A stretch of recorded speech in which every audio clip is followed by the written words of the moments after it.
وكل شيء أحصيناه كتابا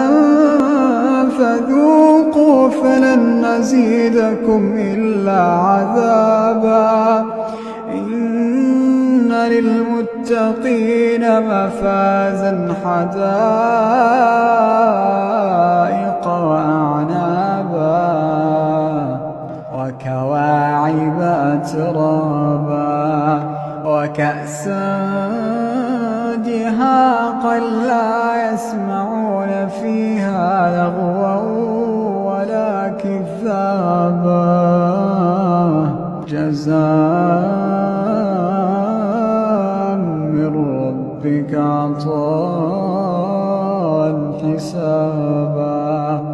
رب السماوات والأرض وما بينهما الرحمن لا يملكون منه خطابا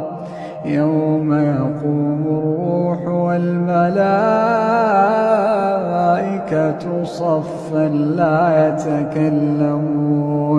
لا يتكلمون إلا من أذن له الرحمن وقال صوابا ذلك اليوم الحق فمن شاء اتخذ إلى ربه مآبا إنا أنذرناكم عذابا قريبا يوم ينظر المرء ما قدمت يداه ويقول الكافر يا ليتني كنت ترابا.